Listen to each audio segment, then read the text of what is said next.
Hello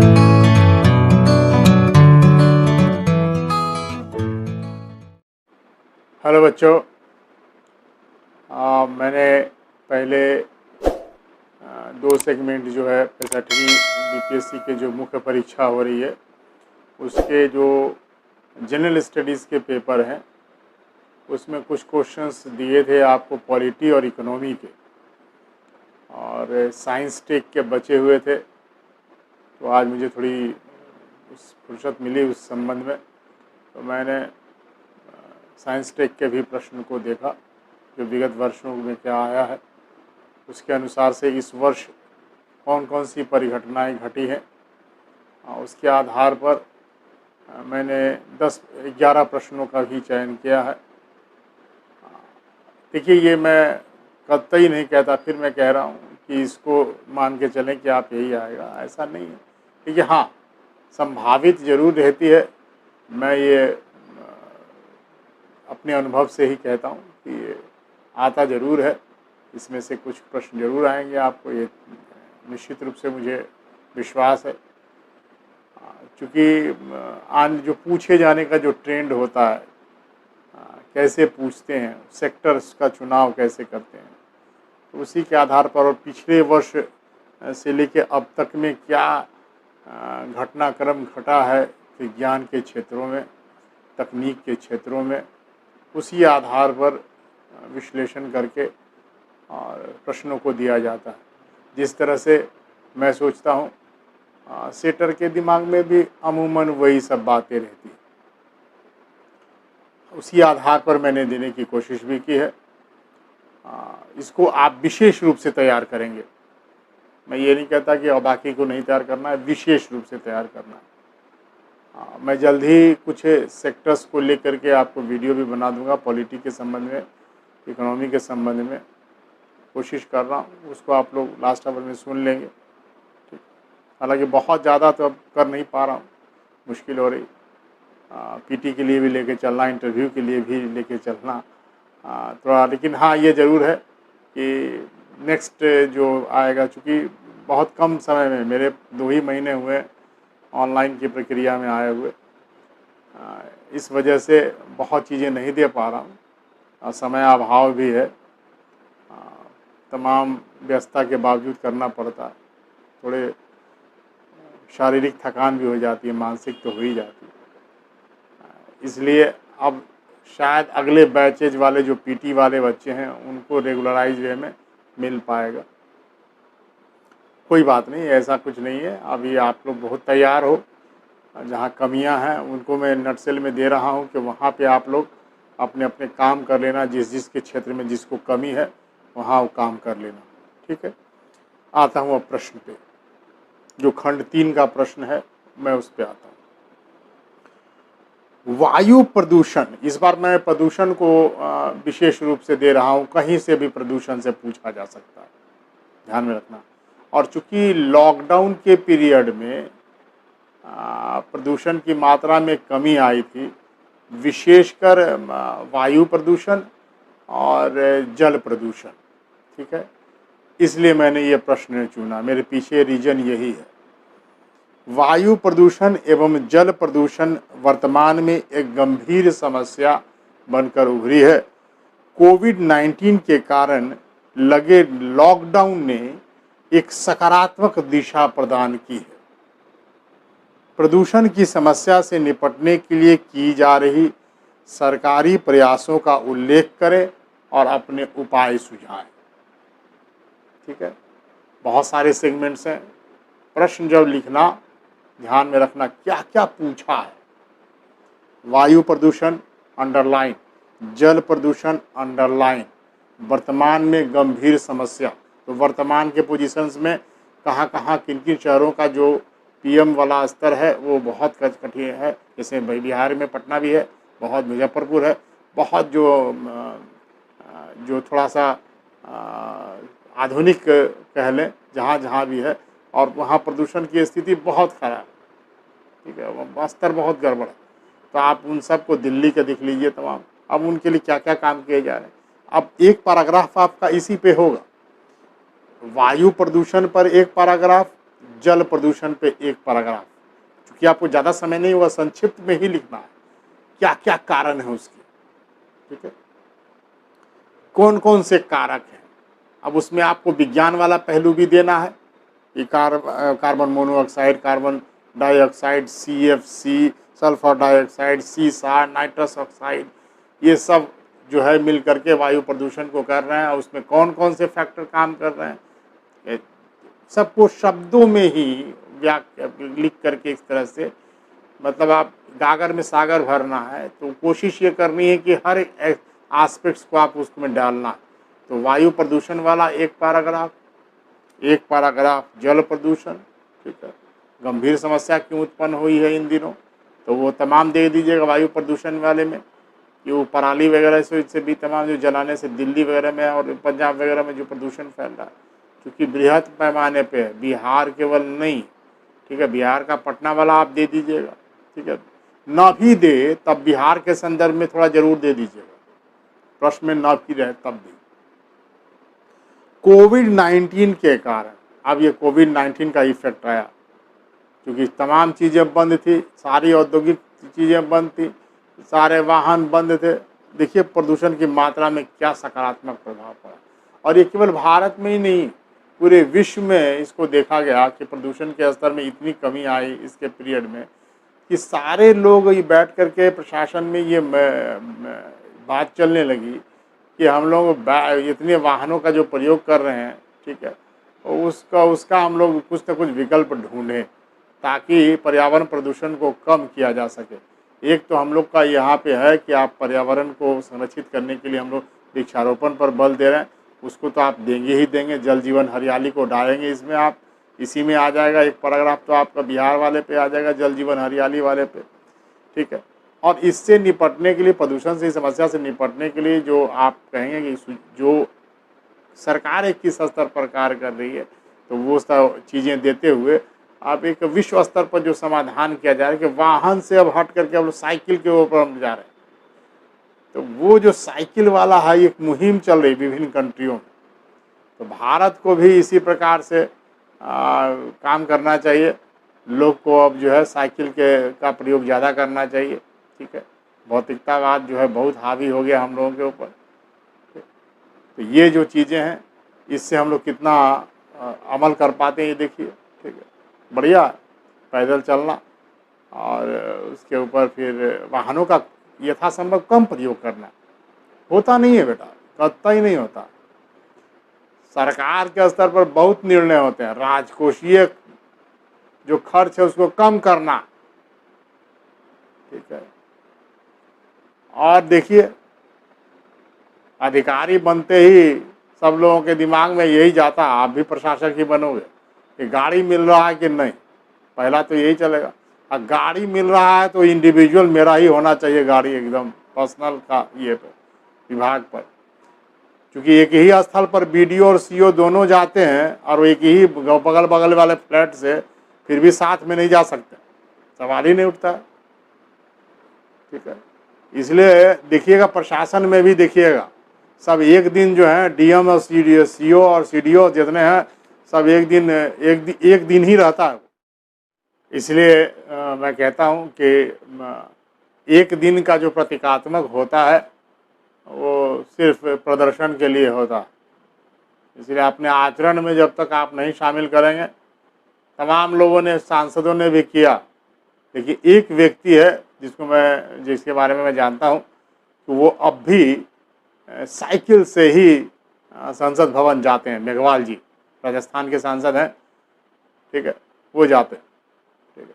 तो आप देखिएगा थोड़ी से होना चाहिए कथनी और करने में और कहने में बहुत, मैं देखा था जो हुआ था यहाँ मैं हमेशा बोलता रहता हूँ, आप देखेंगे वो प्रकाश वर्ष मनाया गया था, उसके इंस्पेक्शंस के लिए काफिला गई थी और तमाम अधिकारी गए थे, कमिश्नर से लेकर के BDO CO सब तक गए थे, ठीक है।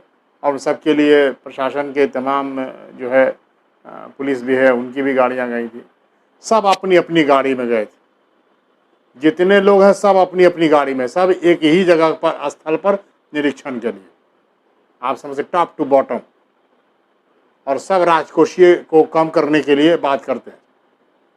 आप समझ सकते हैं मेरा इशारा किशोर।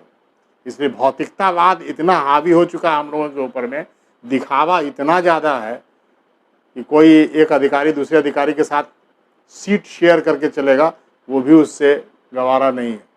ठीक है, सब अपनी अपनी शान दिखाने की कोशिश में रहते हैं। इसलिए इस देश में ये बहुत परिवर्तन की आवश्यकता है। इसलिए चलिए, मैं उस पर कभी अलग बात करूँगा, आज नहीं।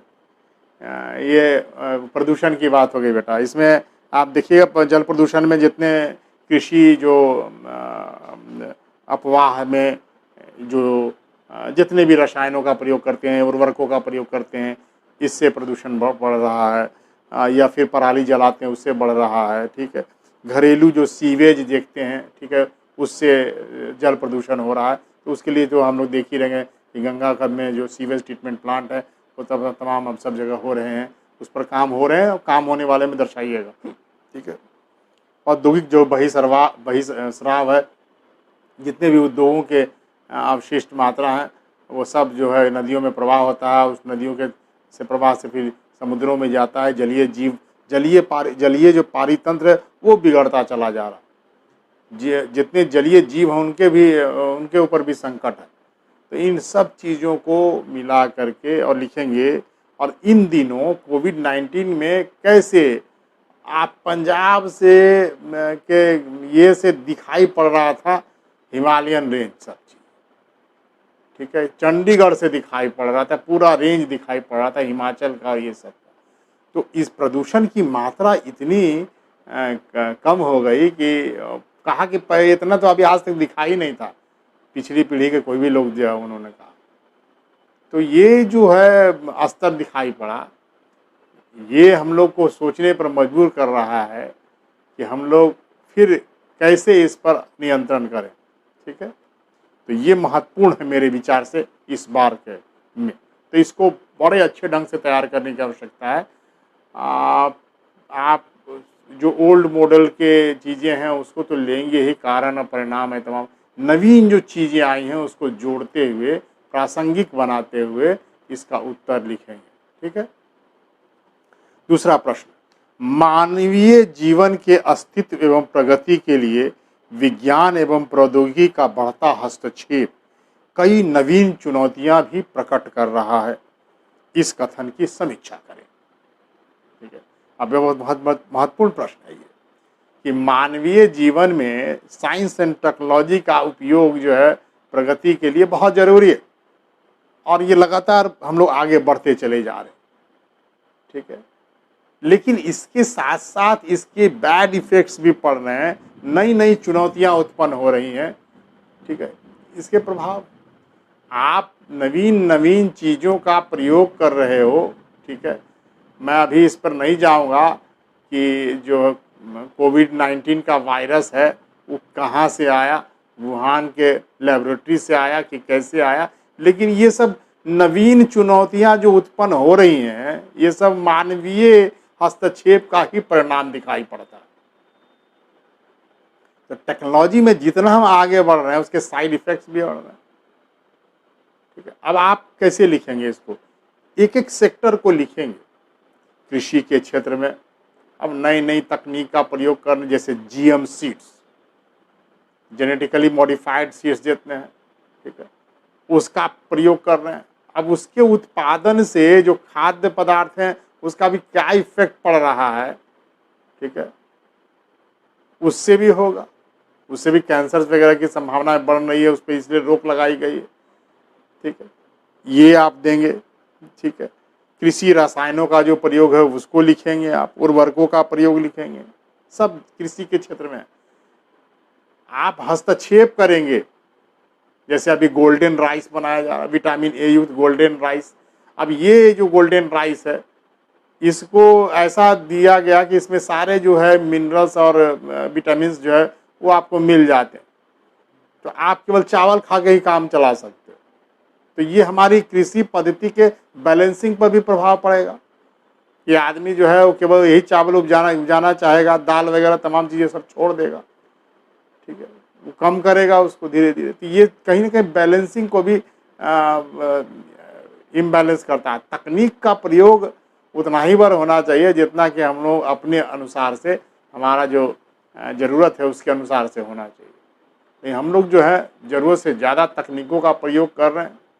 ठीक है, अब हर क्षेत्र में लेंगे, उद्योग के प्रगति के क्षेत्र में, ठीक है, अब भौतिकतावाद जितनी सामान है उसका एसी का प्रयोग, तमाम फ्रिज का प्रयोग, अब सबके साइड इफ़ेक्ट्स हैं, कौन कौन सी गैसेज निकल रही हैं और उन सब से क्या प्रकृति को नुकसान पहुंच रहा है, ओजोन डिप्लेशन हो रहा था, ये सब चीज़ें आ जाएंगी इसमें। प्रगति दिखाना है साइंस टेक्नोलॉजी का, उसका बैड इफेक्ट्स क्या हो रहा है उसको दिखाना है। ठीक है, इन दोनों एस्पेक्ट्स को लेके चलना है। ठीक है, अंतरिक्ष के क्षेत्रों में हम बहुत तेज़ी से प्रगति कर रहे हैं, संचार व्यवस्था में क्रांति आ गई है, ई प्रशासन से लेकर के आप सब दे दें, ई शिक्षा वगैरह सब। ठीक है, अब उसके बैड इफेक्ट्स क्या आ रहा है, और अंतरिक्षों में भी आ रहा है। यहाँ तो गैजेट का इस्तेमाल कर रहे हैं, तो गैजेट का तो बहुत खतरनाक स्थिति है। आप जितना भी देख रहे हो मोबाइल्स का, आप चले जाइए वहाँ पे कचरा का, इसका जो कचरा है ई कचरा, उसके डिस्पोजन के लिए बहुत कठिनाई हो रही। और हम लोग जो सैटेलाइट्स भेज रहे हैं वो अंतरिक्ष में भी कचरा हो रहा है, उसके भी इफेक्ट्स पड़ रहा है। तो ये तमाम चीज़ों को समाहित करते हुए इसको उत्तर तैयार करना। ठीक है, हर एक सेक्टर को छोटा छोटा 2 या 3 लाइन लिखी है हर एक सेक्टर में। बिजली संयंत्र है तो परमाणु बिजली संयंत्र का इस्तेमाल कर रहे हैं। अब परमाणु बिजली का कहा बगाए देखिए कहाँ जहाँ होते रहता है। आप तमाम चेरनोबिल से लेकर के आप जापान का फुकुशिमा शहर वगैरह कैसे संयंत्र में से तबाह हुआ, ये सब चीज़ का वर्णन आप कर सकते हैं, जहाँ जहाँ परमाणु संयंत्र लीकेज हुआ वहाँ। तो ये जो है मानव के प्रगति के साथ साथ ये हम लोग जो ज़्यादा टेक्नोलॉजी का उपयोग कर रहे हैं उसके बैड इफेक्ट क्या है, इसको लेके चलना, और तभी ये उस उत्तर नवीन चुनौतियाँ क्या हैं ये महत्वपूर्ण हो जाएगा। ठीक है, अभी हम लोग तमाम आप देख रहे हैं कि लगातार हम लोग सुविधा के लिए उपयोग करते जा रहे हैं, मोबाइल का उपयोग करते जा रहे हैं, तो प्रशासन के समक्ष नवीन चुनौती उत्पन्न हो गई है। साइबर क्राइम बढ़ता चला जा रहा है, तो आप साइबर क्राइम की चुनौती आप लिख देंगे। ठीक है, तो इसको तैयार कीजिए बढ़िया अच्छे ढंग से, मैंने डायमेंशन दिया, आप लोग इसको तैयार करें। तीसरा प्रश्न, कोविड-19 के कारण वैश्विक स्तर पर उपजी हुई परिस्थितियों से निपटने में भारत की आयुर्वेदिक पद्धति। देखिए मैंने सब कोविड से जोड़ा है, कुछ कुछ प्रश्नों को जानबूझ करके जोड़ा, कोई भी एक आध प्रश्न कोविड जोड़ करके तो आएगा ही आएगा। अब इसमें मैंने चिकित्सा पद्धति पर जोड़ा, क्योंकि अभी कोविड-19 के से निपटने के लिए कोई दवाएं तो अभी बनी नहीं। अगर कोई दवा है तो अपने इम्यून सिस्टम को मजबूत करने की ही दवा, और वो आयुर्वेद के अतिरिक्त कहीं नहीं है। एलोपैथ के पास इम्यून सिस्टम को मजबूत करने की कोई दवा नहीं। ठीक है, तो जितने एलोपैथिक डॉक्टर्स भी हैं आप देखेंगे वो सब आयुर्वेदिक वाले का ही रिकमेंड करते हैं। और अगर आपको कोविड हुआ है तो आप देखेंगे सरकार भी जो है आपको वहाँ काढ़ा और तमाम चीज़ों का प्रयोग करने के लिए कहती है, जो सब आयुर्वेदिक है। ठीक है, तब उस आयुर्वेदिक पद्धति की ने महत्वपूर्ण पहचान स्थापित की है अपनी प्राचीन गौरव इतिहास के बावजूद। अब इसमें आयुर्वेद का हम लोग का पुराना जो गौरव है, यानी जितना चरक संहिता, सुश्रुत संहिता, पतंजलि, इन सब का जो कंट्रीब्यूशन है आयुर्वेद के क्षेत्र में, इसको आपको लिखना है। ठीक है, तो इसलिए कर रहा हूँ घर से तैयार होइए, नहीं तो वहाँ पर आप कुछ लिख नहीं पाएंगे, सब उल जलूल स्कैटर्ड लिखेंगे। घर से अगर तैयार हो लेंगे तो इस सशक्त लिखेंगे इस प्रश्न को। इतिहास के बावजूद इसे अन्य चिकित्सा पद्धति के समान महत्व नहीं दिया जाता। ठीक है, यानी कि अब इसके देखेंगे, अब ये मैंने दिया है कि ये स्टेटमेंट दिया है, इस कारणों की समीक्षा करिए। अब कारण बताते हुए एलोपैथिक को हम लोग ज़्यादा तवज्जो देते रहे, अंतर्राष्ट्रीय स्तर पर देते रहे हैं, इसलिए कि हम लोगों ने अपनी प्राचीन जो पद्धति है उसको त्यागा है। हमारी जो चिकित्सा पद्धति यही रही है आयुर्वेदिक, लेकिन हम लोगों ने उसको त्यागा और हम लोगों ने यूरोपियन वाले को अपना दिया। ठीक है, अब उनकी ही मानसिकता के अनुसार हम लोग भी बोलते हैं कि इसका कोई इलाज नहीं है। तो आप देखेंगे चाहे वो जर्मनी देखिए, तो वो जर्मनी ने शुरू किया होम्योपैथिक वाला से, और हम लोगों ने भी उसमें बहुत कंट्रीब्यूट किया। तो देखिएगा कि होम्योपैथिक और आयुर्वेदिक के पास तो इतना इलाज है कि एलोपैथी के पास नहीं है। लेकिन वो एलोपैथिक वाले जो है, क्योंकि वर्चस्व है सबसे ज़्यादा, उनका पकड़ है उनका सबसे ज़्यादा, वो लोग इसको तवज्जो नहीं देते कि इसको आगे नहीं बढ़ने देना। ठीक है, आप आज से बाबा रामदेव जी के आने के पहले आप बता दीजिए कि आयुर्वेद का भारत में जो है इतना ज़्यादा प्रचलन बढ़ा हो। तो कुछ भी हो, बाबा रामदेव भले ही व्यवसायिक हो गए हों, योग से वो व्यवसाय की ओर चले गए हों, लेकिन मैं सकारात्मक दिशा में मानता हूँ कि उन्होंने एक स्वराज की बात भी की और उसके साथ साथ चिकित्सा पद्धति को भी आगे बढ़ाया, आयुर्वेदिक चिकित्सा पद्धति को। तो आपको और सरकार का भी देखिए उसको इतना ज़्यादा प्रभाव पड़ा कि आप जो है एलोपैथिक चिकित्सा के साथ साथ आयुर्वेदिक चिकित्सा के लिए भी एम्स के अस्पताल खुल गए, अलग एम्स के अस्पताल खुल गए। आयुर्वेद के लिए सारे जगहों पर आयुर्वेद का अलग विभाग जो है वो फ्लरिश किया। उसके डॉक्टर्स को भी उतना ही वेतन प्राप्त होता है जितना एलोपैथिक को होता है। मतलब समकक्ष लाने के लिए सरकारें प्रयत्नशील हैं और अधिक से अधिक काम कर रही हैं। तो इस क्वेश्चंस को घर से तैयार होइएगा, इन्फॉर्मेशंस लेकर के अच्छे से तैयार होके जाइएगा। आपको अलग से इसमें अगर इस क्वेश्चंस को लिखेंगे और इतना बढ़िया से तैयार करके घर से जाएंगे तो बेटा आपको नंबर अच्छे अंक आएंगे ही आएंगे। ठीक है, अब आते हैं चौथे प्रश्न पर। चिकित्सा, शिक्षा एवं प्रशासन के क्षेत्र में 3 क्षेत्रों को मैंने दिया। आप चाहें तो अधिक क्षेत्रों को देखें, मैंने 3 क्षेत्र ही दिया, चिकित्सा, शिक्षा और प्रशासन। क्योंकि इन दिनों बहुत ज़्यादा सक्रिय रहा कि क्षेत्र में डिजिटल प्रभाव, अब डिजिटलीकरण हुआ है। शिक्षा के क्षेत्र में तो आप देख ही रहे हो, मुझ जैसे जो व्यक्ति जो कभी इन सब चीज़ों को तवज्जो नहीं देता था, प्रत्यक्ष जो है पढ़ाई को हम ज़्यादा तवज्जो देते थे। ठीक है, किताब को पढ़ना अभी भी ज़्यादा पसंद करते हैं। ठीक है, लेकिन उसने भी इन परिस्थितियों में मुझे भी इस टेक्नोलॉजी के ऊपर निर्भर करने के लिए आपके समक्ष धकेल दिया गया। ठीक है, अब मैं आपको पढ़ा रहा हूँ, ये डिजिटीकरण का ही कमाल है। ठीक है, शिक्षा है, चिकित्सा में तो आप देखिए टेलीमेडिसिन और तमाम का बहुत प्रयोग हो रहा। इस क्षेत्र में डिजिटलीकरण का क्या प्रभाव है। ठीक है, आप चिकित्सा के क्षेत्र में आप देखिए, तमाम दे दीजिएगा चिकित्सा के क्षेत्र में। ऐसा नहीं मैं समझिएगा कि अभी जो ऐप जितने बने हैं, ठीक है, अभी आरोग्य सेतु ऐप, ठीक है, तमाम ऐपों के ऊपर में जो कैसे इसके चिकित्सा के क्षेत्र में महत्वपूर्ण योगदान दे रहे हैं, कोविड के नियंत्रण में भी महत्वपूर्ण योगदान दे रहे हैं, इन सब का इसमें लिखाएगा। ठीक है बेटा, चिकित्सा में, शिक्षा में मैंने बता दिया जितने ऐप बन रहे हैं। शिक्षा तो है एकदम कोशिश की जा रही है कि इसके जरिए पूरी शिक्षा प्रणाली को फिर से आधा ऐसा किया जाए, किया भी जाएगा। मैं बता रहा हूँ, अब जो स्कूल में जो पढ़ाई है उसको 2 भागों में बांटा जाएगा, ये खुल भी जाएगा तब भी देखिएगा। ठीक है, वो डिजिटल भी लेके चलेगा, ऐसा भी नहीं।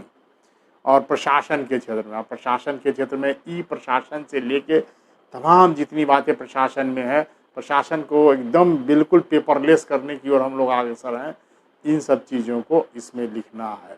ठीक है, डिजिटल प्रभाव के बढ़ने से एक नवीन क्रांति आई है, साथ ही कई अन्य समस्याएं भी जनित हुई हैं। बहुत समस्या हो गई है, बच्चे जो हैं ऐप से पढ़ने से, डिजिटली से, अब बहुत ज़्यादा उनमें तनाव उत्पन्न हो रहा है, पैनिक हो रहे हैं बच्चे, कई प्रकार के अवसाद के शिकार हो रहे हैं। ठीक है, आप देखिएगा पेपर में बहुत आर्टिकल आता रहता है, उन सब के सहारा लेकर के इसका उत्तर लिखिएगा। ठीक है, आज भी हमको लगता है कि आया है। उपरोक्त कथन का विश्लेषण करते हुए बदलते स्वरूप के साथ सामंजस्य बिठाने का उपाय सुझाएं। अब कहा जाएगा कि इसके साथ टेक्नोलॉजी जो डिजिटलीकरण है और ये जो समस्या है, इन दोनों के बीच में सामंजस्य बैठाने के लिए आप अपनी ओर से उपाय सुझाइए। ठीक है, बहुत महत्वपूर्ण प्रश्न है ये। ठीक, मैंने बहुत कोशिश की है आसपास, ये सब देखिए यूपीएससी स्टैंडर्ड के प्रश्न होते हैं बेटा। तो आप जानिए ये जो प्रश्न है ये आएंगे, भले आप बीपीएससी में भी आ सकते हैं, यूपीएससी में भी आ सकते हैं, दोनों मेंस होने वाले हैं। कुछ न कुछ घुमा कर तो पूछेगा ही पूछेगा, इसलिए सेक्टर तैयार कर लीजिएगा। भले मैं क्वेश्चंस के फॉर्म में दिया, क्योंकि बच्चे सेटिस्फाइड नहीं होते हैं। खाली मैं लिख देता कि संचार क्षेत्र में डिजिटलीकरण जैसा कि लोग करते हैं और दे देते हैं, तो बच्चे सोचते हैं कि ये तो पूरा चैप्टर है, पूरा दे दिए हैं, आप पता नहीं कितना पढ़ना होगा। मैंने क्वेश्चंस के फॉर्म में इसलिए देने की कोशिश की, तो आपको सीमित करने की भी कोशिश की कि आप इस तरह से तैयार हो लें, और ईश्वर ने चाहा अगर मेरा कहीं काम कर गया तो शायद आपको बहुत लाभ मिलेगा, कर जाता है। कृषि, अब एग्जामिनेशन हॉल में मैं याद आऊँगा आपको, कृषि कौमा पर्यावरण कौमा चिकित्सा, 3 क्षेत्रों में मैं बोला, कृषि, पर्यावरण एवं चिकित्सा के क्षेत्र में बायोटेक्नोलॉजी, जैव प्रौद्योगिकी के अनुप्रयोगों का संक्षिप्त विवरण दीजिए। ट्रेडिशनल प्रश्न है, आ सकता है। जैव प्रौद्योगिकी पर बिहार बहुत काम कर रहा है, बिहार के संदर्भ में भी आ सकता है। इसको आप बिहार के संदर्भ में विशेष रूप से तैयार करिएगा, मैंने लिखा नहीं है, लेकिन आप बिहार के संदर्भ में इसको तैयार करेंगे। ठीक है। अगला प्रश्न, छठा प्रश्न, सूखे एवं बाढ़ दोनों प्राकृतिक आपदा बिहार जैसे राज्य के लिए अभिशाप बन गई है, सूखा भी और बाढ़ भी। इस आपदा से कारगर ढंग से निपटने के लिए किए गए सरकारी प्रयासों का उल्लेख करें तथा नियंत्रण हेतु इसके विकल्प सुझाएं। अब देखिए, इसमें सरकारी प्रयास जितने भी किए गए हैं, अभी देखिए इसमें नदी जोड़ो परियोजनाओं पर काम शुरू हो गया है, और बिहार सरकार ने गंगा उद्वह योजना का जो शुरुआत किया, मैं हमेशा पूछता रहा हूँ बच्चों से इंटरव्यू में, तो ये बेटा आएगा जो कि मोकामा से गंगा का पानी ले जा करके नालंदा तक से लेके गया तक पहुँचाने की बात की जा रही है। जल जीवन हरियाली के तहत ही ये कार्यक्रम हो रहा है। जल को पहुँचाना है, सिंचाई के लिए जल पहुँचाना है, पीने का पानी पहुँचाना है। ये तमाम जो बातें हैं सूखा और बाढ़ पर नियंत्रण स्थापित करने के लिए, तो कैसे सूखा, किसे दक्षिण बिहार सूखा से ग्रसित रहता है एक ही समय में, और उत्तर बिहार बाढ़ से ग्रसित रहता है, तो इन दोनों पर अगर इस नदी जोड़ो परियोजना का काम किया गया, मेन नदी जोड़ो परियोजना पर ही बताना है इसमें। अब आते हैं 7वें प्रश्न पर, अंतरिक्ष विज्ञान और प्रौद्योगिकी के क्षेत्र में भारत की उपलब्धियों की चर्चा करें। अब ये बहुत ट्रेडिशनल प्रश्न है, और चूँकि उपलब्धियाँ बढ़ती चली जाती हैं, इस क्षेत्र में हम आगे बढ़ते चले जाते हैं। ठीक है, लगातार हम इसमें संचार क्रांति में, इसके चलते सेटेलाइट्स में, तमाम चीज़ों में हम बहुत तेज़ी से आगे बढ़ते चले जा रहे हैं। तो आपको अंतरिक्ष वाले में सब चीज़ें आ जाती हैं, कितने सैटेलाइट्स वगैरह छोड़ रहे हैं, अंतरिक्ष में भेज रहे हैं। इसके अतिरिक्त हम लोग चंद्रयान वगैरह तमाम जितने कर रहे हैं, वो सब चीज़ इसमें आ जाती है। इस प्रौद्योगिकी का प्रयोग भारत के समाजार्थिक विकास में किस प्रकार सहायक सिद्ध हुआ? अब देखिए, इसमें मैंने पूछा है, इस प्रौद्योगिकी का इस्तेमाल जो है, अंतरिक्ष विज्ञान में जो प्रौद्योगिकी का हम इस्तेमाल कर रहे हैं, अब इससे सुदूर क्षेत्रों में संचार व्यवस्था जाती, कैसे समाजार्थिक विकास है, सामाजिक और आर्थिक विकास दोनों विकास है। किन किन क्षेत्रों में हम लोग काम कर रहे हैं, सामाजिक कैसे विकास हो रहा है, आर्थिक कैसे विकास, नक्सलवाद पर नियंत्रण, तमाम सब में टेक्नोलॉजी का इस्तेमाल हो रहा है। इन सब डायमेंशन में लिखना है, सामाजिक और आर्थिक। ठीक है, इन दोनों में कैसे सहायक सिद्ध हुआ, तो आप इसको तैयार करेंगे। बहुत महत्वपूर्ण प्रश्न आता है, ये हमेशा आता रहता है, ये 3-4 वर्षों में हमेशा रिपीट करता रहता है प्रश्न। नेक्स्ट 8वां प्रश्न, कृत्रिम बुद्धिमत्ता या आर्टिफिशियल इंटेलिजेंसी, या बहुत चर्चा में रह रहा है। कृत्रिम बुद्धिमत्ता के विभिन्न अनुप्रयोगों का उल्लेख करें तथा इसमें संबंधित चुनौतियों एवं चिंताओं पर संक्षिप्त टिप्पणी करें। अब ये आर्टिफिशियल इंटेलिजेंस का उपयोग कहाँ कहाँ हो रहा है, किन किन क्षेत्रों में हो रहा है, इसको लेकर के आपको लिखना है इसमें। ठीक है, नेक्स्ट आते हैं 9वां पर, साइबर क्राइम के बढ़ते मामले एवं विविध आयामों को देखते हुए साइबर सुरक्षा एक महत्वपूर्ण क्षेत्र के रूप में उभरा है जो प्रशासन के लिए चुनौतीपूर्ण है। इस कथन की विवेचना करें। अब देखिए, इसमें साइबर क्राइम और साइबर सुरक्षा, साइबर क्राइम के कितने आयाम हैं ये पूरा देंगे आप डायमेंशन, कि साइबर आतंकवाद क्या है, साइबर फिशिंग क्या है, तमाम साइबर के बारे में चर्चा करें। ठीक है, साइबर बुलिंग क्या है, ये तमाम प्रचलन बढ़ता, साइबर आतंकवाद क्या है, इन सब की चर्चा पर करेंगे। साइबर क्राइम हुआ और उस पर सुरक्षा के क्या क्या उपाय किए गए हैं, कैसे ये चुनौतीपूर्ण है, वैश्विक स्तर पर ये चुनौती बनती जा रही है प्रशासन के लिए, ठीक है, इस पर आप तैयार करेंगे, ठीक है। ये सब बेटा बहुत महत्वपूर्ण है, बता रहा हूँ, ठीक है। आप इस सेकंड पेपर ही मैं मत समझो, ये फर्स्टो पेपर में आ सकता है, करंट अफेयर्स में भी पूछ सकता है इनमें से कोई भी प्रश्न। नेक्स्ट, सीमा पर बढ़ते खतरे को देखते हुए भारत ने रक्षा प्रौद्योगिकी के क्षेत्र में हाल के दिनों में उल्लेखनीय उपलब्धि हासिल की है। अब जितना रक्षा के क्षेत्र में हम लोग मंगाए हैं, राफेल वगैरह तमाम जितना मंगाए हैं, रूस से मंगाया, वहाँ से मंगाया, फ्रांस से मंगाया, इस सब चर्चा करना है इसमें। अब तक जितना मंगाया बाहर से, इन दिनों जो मंगाया वो ज़्यादा प्रमुखता के साथ। उक्त कथन के आलोक में भारत की रक्षा प्रौद्योगिकी का संक्षिप्त में चर्चा करें। अब हम लोग रक्षा के क्षेत्र में बहुत अपने बजट का अधिक खर्च कर रहे हैं, ठीक है। तो अब हाल के दिनों में सीमा पर, यानी भारत चीन और भारत और नेपाल, भारत नेपाल और भारत उधर पाकिस्तान, मुख्यतः भारत पाकिस्तान और भारत चीन, इनको लेकर के आप देंगे कि हम लोग कैसे सीमाओं पर तमाम चौकियों पर कैसे बेस बना रहे हैं और कहाँ कहाँ रक्षा आयुध को रख रहे हैं, इसको पहले से तैयार कर लीजिएगा बढ़िया से, ठीक है। ये भी बहुत इंपॉर्टेंट बनता है, ठीक है, पूछा जा सकता है, रक्षा प्रौद्योगिकी पूछा जा सकता है। बिहार के विकास में ऊर्जा सुरक्षा की नितांत आवश्यकता है, ठीक है, एनर्जी है, और मैंने दिया है रिन्यूएबल एनर्जी के बारे में। सतत विकास की अवधारणा को मजबूत करने में, यानी कि सस्टेनेबल डेवलपमेंट, नवीकरणीय ऊर्जा रिन्यूएबल एनर्जी का विशेष महत्व है, ठीक है। तमाम जितने सौर ऊर्जा वगैरह हैं सब इसी में आते हैं। उक्त कथन को ध्यान में रखते हुए बिहार सरकार द्वारा उठाए गए कदमों का विश्लेषण करें। बिहार सरकार ने इस क्षेत्र में क्या काम किया है, इन सब को लेकर के लिखना है। ये रहे मेरा बेटा 11 प्रश्न, और इन 11 प्रश्नों को आप तैयार कर लीजिए।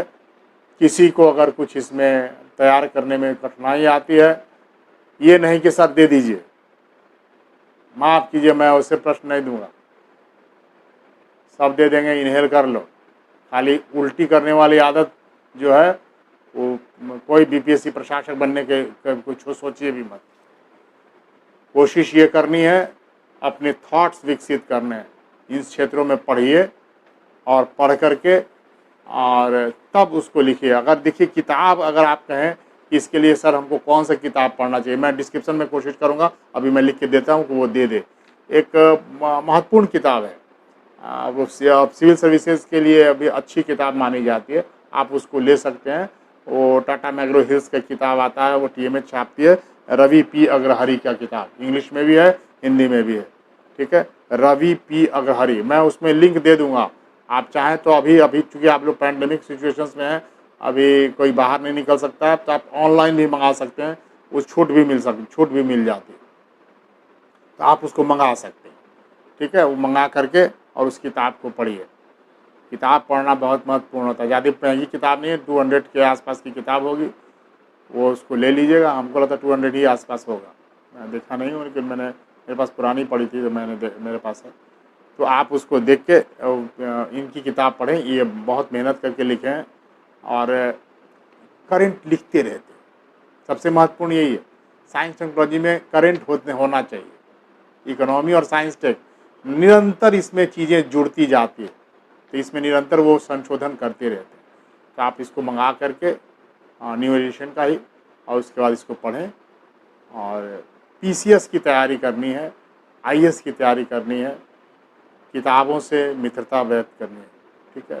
चाहे गजट उजट का इस्तेमाल सहयोग के रूप में करिए, ऐसे ही बहुत देर पढ़िएगा सर में दर्द हो जाएगा, बेहतर है किताबें पढ़िए, और इतनी बार पढ़िए, इतना अंडरलाइन कीजिए तो पूरा पचा जाइए, ठीक है। चलिए, आप लोग को बहुत बहुत धन्यवाद। आप इसको तैयार करें, और जब आप मुझसे पूछेंगे लिख करके देखेंगे और व्हाट्सएप पर मुझे भेजेंगे कि सर इसमें और क्या ऐड करें, तब मुझे खुशी होगी कि मेरे कहे हुए निर्देशों के अनुसार बच्चे काम कर रहे हैं। हालांकि बहुत कम बच्चे काम करते हैं, ये भी मैं देखता हूँ, लेकिन जो बच्चे काम करते हैं वो रिजल्ट भी देते हैं। चलिए, धन्यवाद आपका।